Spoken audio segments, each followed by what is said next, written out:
पुरानी सरकारों ने इस इलाके में काफ़ी कम बहुत सारे डैम यहाँ पर बनाए थे इन्होंने। मध्य प्रदेश के अंदर ही यहीं पर नज़दीक में ही मोहिनी सागर डैम है, शिवपुरी में ही, तो शिवपुरी से थोड़ा आगे मोहिनी सागर डैम बनाया था। उसके अलावा और भी बहुत सारे डैम इस इलाके में काम होते, लेकिन समय के साथ में क्योंकि पिछले 20 साल से भारतीय जनता पार्टी की सरकार यहाँ पर काबिज है, तो इन्होंने उसी अनुपात में, जिस अनुपात से जनसंख्या बढ़ रही है उसी अनुपात से सरकारों को नए प्रोजेक्ट लाने पड़ते हैं, उस अनुपात से प्रोजेक्ट लेके नहीं आए। ये के लिए कांग्रेस की भी पहले सरकार रही है, तो जनता मतलब इतनी ऐसी स्थिति से गुजरने के बाद भी, मतलब इतनी परेशानी के गुजरने के बाद भी परेशानी में गुजर रही है और परेशान है, पानी की वजह से परेशान है या लाइट की वजह से परेशान है, तो फिर वोट के माध्यम से जनता जवाब क्यों नहीं दे पा रही? देखिए, इसमें जहाँ तक पुराने की व्यवस्थाओं की बात है, पुरानी सरकारों ने इस इलाके में काफ़ी कम बहुत सारे डैम यहाँ पर बनाए थे इन्होंने। मध्य प्रदेश के अंदर ही यहीं पर नज़दीक में ही मोहिनी सागर डैम है, शिवपुरी में ही, तो शिवपुरी से थोड़ा आगे मोहिनी सागर डैम बनाया था। उसके अलावा और भी बहुत सारे डैम इस इलाके में काम होते, लेकिन समय के साथ में क्योंकि पिछले 20 साल से भारतीय जनता पार्टी की सरकार यहाँ पर काबिज है, तो इन्होंने उसी अनुपात में, जिस अनुपात से जनसंख्या बढ़ रही है उसी अनुपात से सरकारों को नए प्रोजेक्ट लाने पड़ते हैं, उस अनुपात से प्रोजेक्ट लेके नहीं आए ये, इसीलिए जाके अब ये समस्या विकराल रूप लेती जा रही है। और रही बात ये, जनता में, जनता ने पिछली, आप 5 साल पहले देखेंगे, जनता ने यहाँ की सरकार को पलट दिया था, पर इन्होंने ये इन प्रकार विधायकों की खरीद फरोख्त करके और दल बदल करवा के सत्ता फिर से हासिल कर ली इन्होंने। तो जनता ने तो पलट दिया था सरकार को, पर इन्होंने अब जनता में निराशा इस तरह की है कि जनता ने चुन के भी देख लिया दूसरी सरकार को, उसके बाद भी इन्होंने प्रजातांत्रिक तरीकों का दुरुपयोग करके उसको सत्ता को फिर से अपने पक्ष में ले लिया इन्होंने।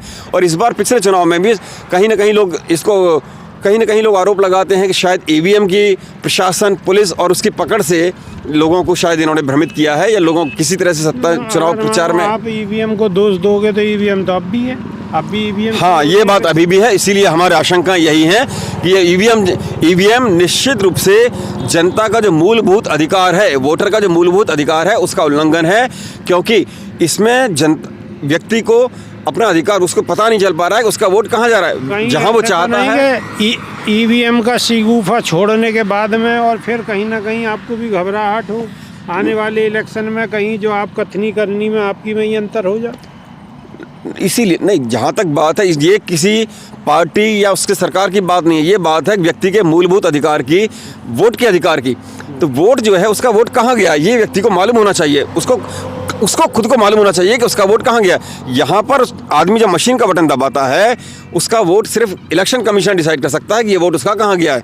इसलिए मैं ये कहना चाहता हूँ कि मुझे अगर हम चाहें कि मेरा वोट, सुप्रीम कोर्ट भी आदेश, अगर सुप्रीम कोर्ट की भी परमिशन लूँगा कि मेरा वोट, मैं चाहूँगा, मुझे आप पर भरोसा है, मेरा वोट आप डाल दो, या मेरे पिताजी डाल दें, या मेरी माताजी डाल दें, या मेरा बेटा डाल दे, सरकार या सुप्रीम कोर्ट भी इसकी इजाज़त नहीं देगा, क्योंकि व्यक्ति विशेष का अधिकार है ये। आपने ईवीएम पे सवाल उठाया, बात ठीक है, आप सवाल उठा सकते हो, हर एक आदमी को सवाल उठाने का अधिकार है। अगर कहीं कोई डाउट लग रहा, बाबा साहब अम्बेडकर ने हम सबको ये अधिकार दिया है, लेकिन कहीं ना कहीं फिर एक सवाल बने हैं कि जब ऐसी ईवीएम में दिक्कत है तो जितनी भी राजनीतिक पार्टियाँ ये चुनाव का ही बहिष्कार क्यों नहीं कर देती? अगर ईवीएम में इतनी गड़बड़ है, ईवीएम में इतनी परेशानी है, इतनी दिक्कत है, तो इलेक्शन का बहिष्कार कर दें।